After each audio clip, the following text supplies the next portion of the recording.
Bienvenidos a Todo es Geopolítica, como siempre aquí en Negocios Televisión, en este espacio donde hablamos de todas las novedades sobre la geopolítica del mundo, ya sea ahora mismo con el conflicto en Israel, donde hacemos especial hincapié, pero también muchas más cuestiones, por ejemplo, esa celebración de la reunión del G7 en los próximos 2 días. También hablamos de la retirada de Rusia de otro tratado más, otro tratado internacional de después de la Guerra Fría, tratado más bien a nivel armamentístico europeo, del que ahora Rusia se ha vuelto a salir. Hoy hablaremos de eso, hablaremos también del plan que puede tener Europa para la candidatura de Ucrania para entrar en la Unión Europea, pero también vamos a hablar, por ejemplo, de las noticias de última hora que van saliendo. Entre otras cosas, ataques otra vez por parte de grupos militantes respaldados por Irán a las bases de Estados Unidos. Ha habido un nuevo ataque en las últimas horas. Y claro, ya solo hay que recordar las palabras de Lloyd Austin la semana pasada diciendo que como esto no cese, como esto no pare, va a haber respuesta de Estados Unidos en la manera y en el momento y en el lugar en el que ellos decidan. Javi, ataques que hoy hemos conocido en las últimas horas a otra base de Estados Unidos en Oriente Medio.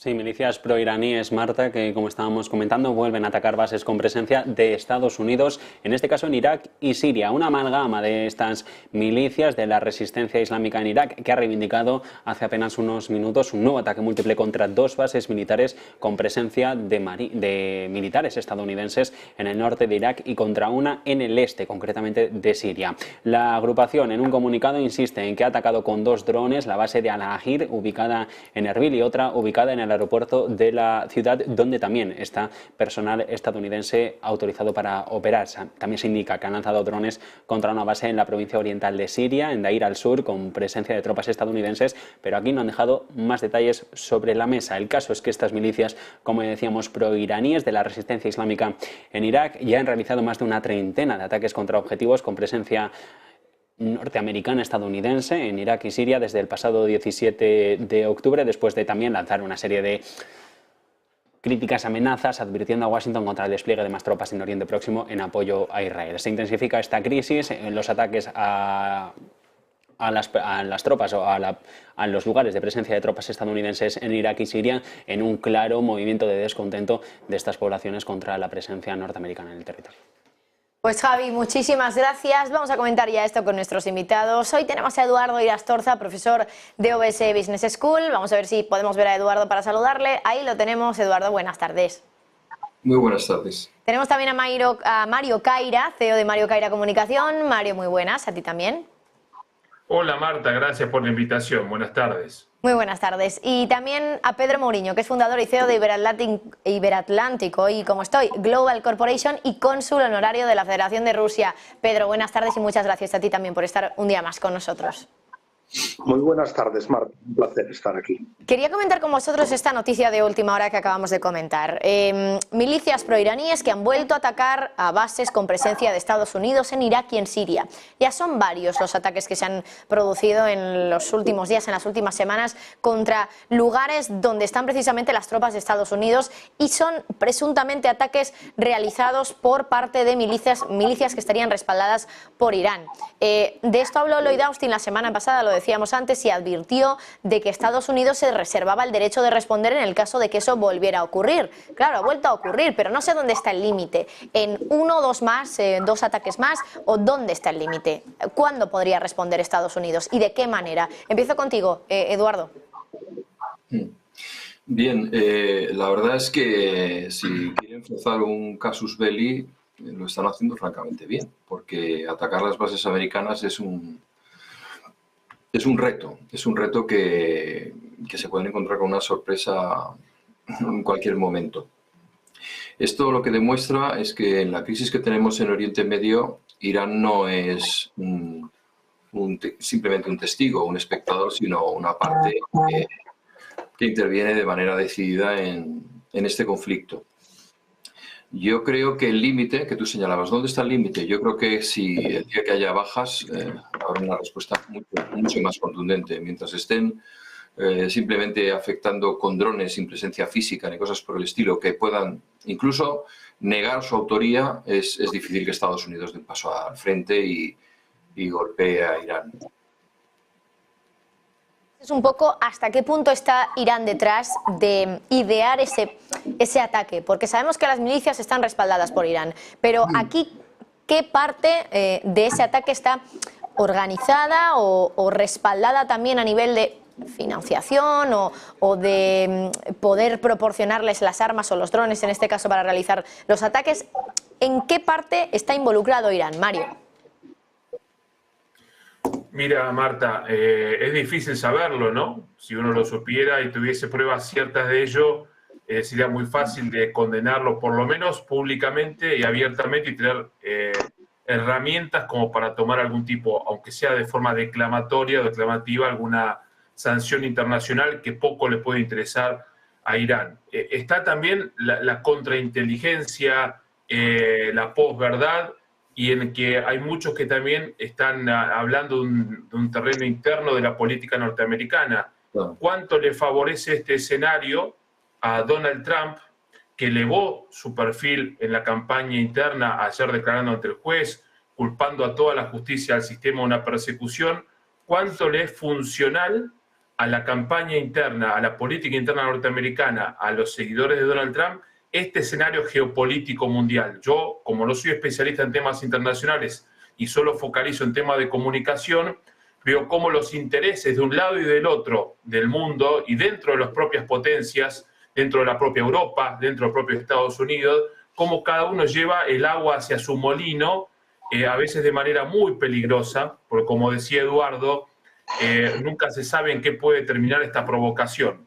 Y el que sea una tragedia o sea solamente una provocación es cuestión de segundos, de una decisión de pulsar un botón o de tomar una decisión muy lamentable luego en sus consecuencias, que ya igual la estamos viendo. ¿Quieres añadir algo más a lo que ya han comentado los otros dos invitados?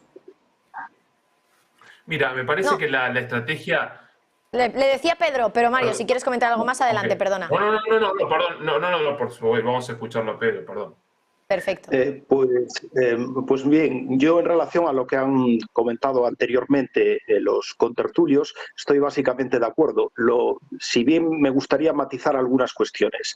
En primer lugar, yo creo que por el momento, ni por el lado de Israel, ni por el lado de Irán y sus aliados, sus grupos aliados en la zona, quieren escalar más. Pero obviamente los conflictos se empiezan, en este caso, después de los atentados terroristas de Hamás y la reacción virulenta del ejército de Israel en Gaza, y normalmente las partes, aunque no tengan una intención de una guerra abierta, normalmente estas cosas no se controlan. Entonces, estamos en esta situación donde tanto desde el discurso de la semana pasada del líder de Hezbollah, de Nasrallah, donde fijaba que decía que por un lado no se habían consultado, la parte de Hamás no había consultado con ellos los ataques, pero sí por otra parte coinciden en que Hamás es un aliado, comparten eso de que los enemigos de mis enemigos son mis amigos, es decir, es lo que comparte Hezbollah con Hamás. Están ayudando, y va a haber cualquier nivel de participación de Hezbollah, en este caso también de los grupos pro-iraníes de Irak, que también están participando. Va a haber la escalada de su participación según cómo se vayan desarrollando las cuestiones y la operación en Gaza, el alcance de la misma y la afectación a la población civil de Gaza. Por lo tanto, ¿qué es lo que creo que está pasando? Estamos intentando, habiendo una serie de escaramuzas que por ahora tanto los norteamericanos como por la parte de Hezbollah no les lleva, ni Hezbollah ni los grupos no les lleva a una guerra abierta, pero sí que estamos jugando con fuego, y en cualquier momento podemos quemarnos y escalar el conflicto a toda la región y haber una guerra abierta tanto desde el norte con Hezbollah atacando a Israel, como también a las bases americanas abiertamente por estos grupúsculos pro-iraníes de Irak. Y si hubiese una respuesta militar, pues arrastraríamos indudablemente una respuesta militar norteamericana, indudablemente nos veríamos arrastrados a un conflicto de amplio espectro con Irán en todo el Oriente Medio. Ahora quería hablaros de Israel y de, parece la cesión que ha hecho a Estados Unidos. Digo parece porque quiero preguntaros si creéis que es una cesión. Me refiero al hecho de que ahora Netanyahu ha dicho que estaría abierto a realizar pausas tácticas, pausas pequeñas en el conflicto. Es algo que ha pedido Estados Unidos, ha insistido en que quieren pausas humanitarias, no un alto el fuego, sino pausas humanitarias. Pero claro, mi duda es un poco hasta qué punto realmente está abierto Israel, o es simplemente una manera de intentar contentar a Estados Unidos. No sé quién quiere comentar primero sobre el tema. Si te parece, comienzo yo la ronda. Perfecto, Mario. La visita de Anthony Blinken y su reunión con la autoridad palestina y su presencia en persona en la zona de conflicto le demuestra a Netanyahu que no tiene el 100% y de forma incondicional el apoyo de Occidente o del gran imperio de Occidente como es Estados Unidos. Porque Netanyahu también juega con fuego, valga la mala utilización de la analogía, pero está excediendo los límites. Antonio Guterres, secretario general de Naciones Unidas, hizo un llamamiento muy interesante. Lamentablemente Naciones Unidas, como todo organismo supranacional, tampoco tiene injerencia, tampoco tiene fuerza su palabra, su postura. Lamentablemente los organismos supranacionales de post-Segunda Guerra Mundial perdieron ese protagonismo, perdieron el discurso, perdieron el poder de la escena y hoy no hay autoridad que medie en este conflicto. Antes había una autoridad religiosa, podemos decir el Papa, tal vez podría ser una autoridad que puede llegar a hacerlo. Yo creo que Netanyahu está tratando de moderar la extrema belicosidad de su discurso. Me parece que un poco tarde. No creo que nadie se lo crea. Como tú lo dudas, lo dudamos todos. Ojalá sea una cuestión de por lo menos un poco de sentido humanitario, tanto de un lado como del otro, y que las partes se llamen a esa pausa humanitaria de cese el fuego, que no sé quién la puede respetar. Supongo que ninguno tenga voluntad. Eduardo, ¿alguna cosilla que comentar Sí. también sobre Israel y esa presunta promesa, ¿no?, de una pausa pequeña, una pausa táctica? Sí, bueno, la pausa también puede ser un elemento de negociación. Sigue habiendo prisioneros secuestrados en Hezbollah, en la Franja de Gaza por Hamas.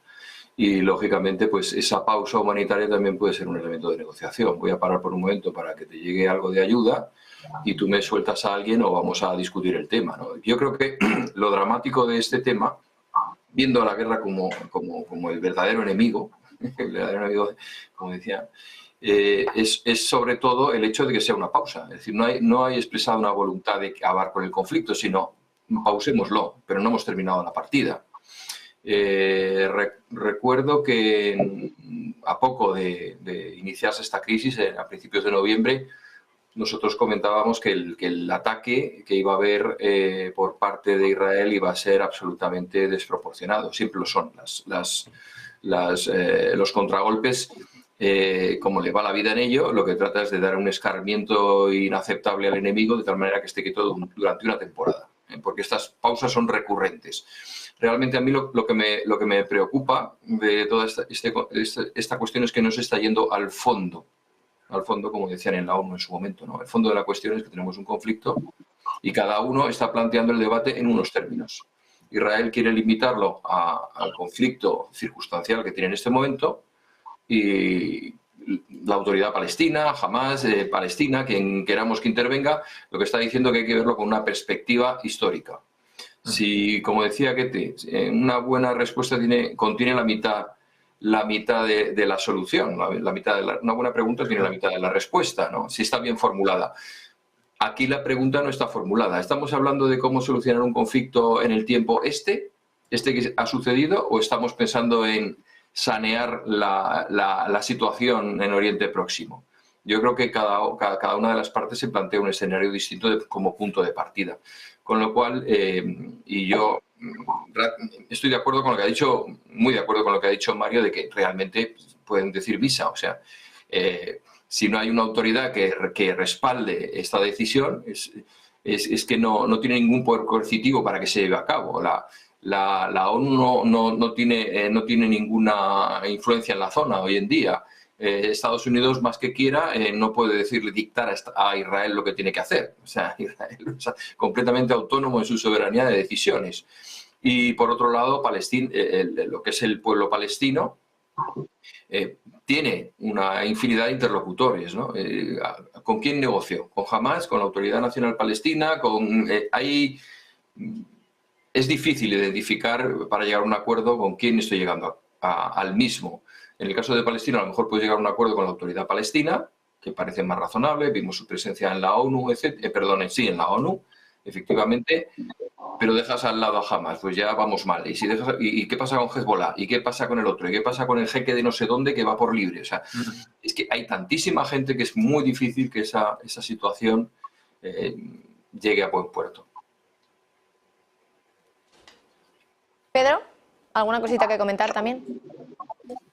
Bien, pues yo lo que creo es que en el caso de Israel lo que están intentando es un enfoque estratégico, es decir, por un lado, un enfoque estratégico militar y político. Con esta respuesta tan intensa que están teniendo en lo militar, están arrastrando al conflicto a otros países, a otros grupos de influencia proiraní. Es decir, la voluntad al principio era de encapsular la actividad, la respuesta contra Hamás y encapsularlo en Gaza.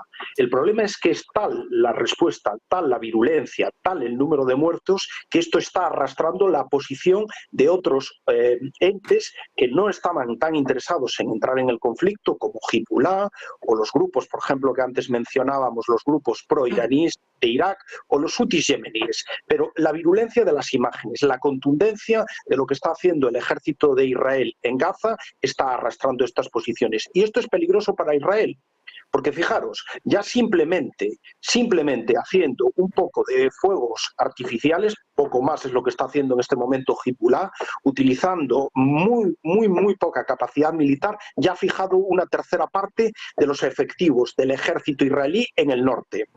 En la guerra, por ejemplo, del 2006, Hezbollah llegó a disparar 4.000 misiles Katyushka de escasamente 30 kilómetros de alcance a Israel.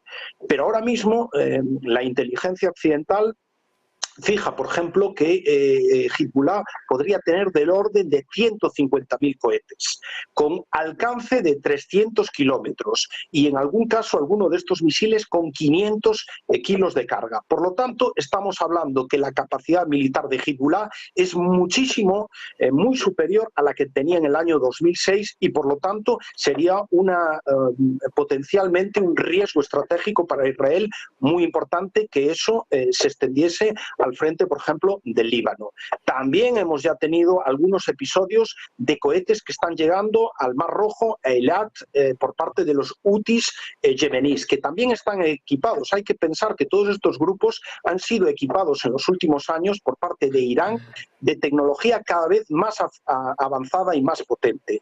Por lo tanto, creo que Eduardo lo comentaba el otro día, que uno de los grandes problemas que tiene Israel es que no tiene esa profundidad estratégica, es un país muy pequeño. Hay que pensar que Israel es escasamente del tamaño de la Comunidad Autónoma de Galicia, menos de 30.000 kilómetros cuadrados. Por lo tanto, esa capacidad, por ejemplo, de fuego de todos estos grupos sería muy peligrosa incluso para instalaciones críticas como las centrales nucleares como Dimona. Eso es realmente peligroso. Y por otro orden, por el orden político, lo que está claro es que durante los últimos años, la última década, Israel ha intentado, con el apoyo de Estados Unidos, en los famosos acuerdos de Abraham, de normalizar su relación con el resto de los países árabes. En algunos casos ya se había logrado con Marruecos, con Bahrein, con Emiratos Árabes Unidos. Esto ha sido ya paralizado. El acuerdo iba a rubricarse en breve tiempo con Arabia Saudí, pero puede saltar completamente por los aires si no se empieza a dar una solución a la población civil en Gaza. Por lo tanto, las dos amenazas son la militar y también la política. Por eso Israel quizás esté aflojando un poco la intensidad de su acción en Gaza.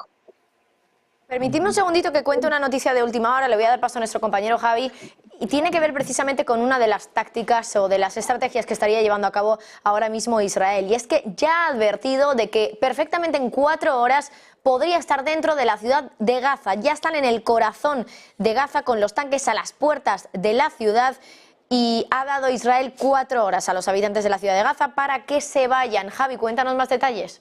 Sí, Marta, ultimátum a más de un tercio de los habitantes de los 2,3 millones que residen a lo largo y ancho de la Franja de Gaza. Recordamos el territorio más densamente poblado o uno de los más densamente poblados de todo el planeta. Israel, las Fuerzas Armadas acaban de actualizar toda la información y la situación que hay sobre el terreno, y el comandante en jefe de las tropas de Israel en el sur del país lo ha dejado sobre la mesa. Las tropas ya luchan en el corazón de la ciudad de Gaza. Ya están por primera vez en la última década en el corazón de la ciudad de Gaza, recordamos, donde residen más de un tercio de la población de toda la franja. Se le ha dado a la población civil, un ultimátum de 4 horas para que abandonen cuanto antes el territorio, y a muchos de los que ya han salido de la ciudad, a muchos de los que han respondido a este llamamiento de las Fuerzas Armadas israelíes, que habrían hablado con la agencia Reuters, que pasaron junto a los tanques, dicen que están en posición de atacarla. De momento no se sabe mucho más, insisten los medios internacionales en que la situación llega después de los comentarios del primer ministro de Benjamin Netanyahu diciendo que Israel asumiría la responsabilidad de la seguridad del territorio una vez que acabe con las milicias terroristas pro-palestinas de Hamas, después y justo en el día en el que se cumple un mes del inicio de este conflicto, de esta escalada de violencia en Oriente Medio, después de que Hamas llegara atacar Israel desde Gaza en una ofensiva que acabó con la vida de más de 1.400 israelíes, en su mayoría civiles. De momento la situación es esta: la ciudad de Gaza asediada por las Fuerzas Armadas israelíes, ultimátum de 4 horas a los civiles para que abandonen el territorio cuanto antes, los tanques a las puertas en posición de atacarla, según dicen los que están sobre el terreno, y como comentábamos, ultimátum a más de un tercio de la población de toda la franja, la que habita esta ciudad de Gaza. Bueno, pues enseguida lo comentamos con nuestros invitados, con Pedro, también con Eduardo, con Mario, pero antes tengo que hacer una pausa publicitaria y enseguida volvemos comentando esta noticia de última hora.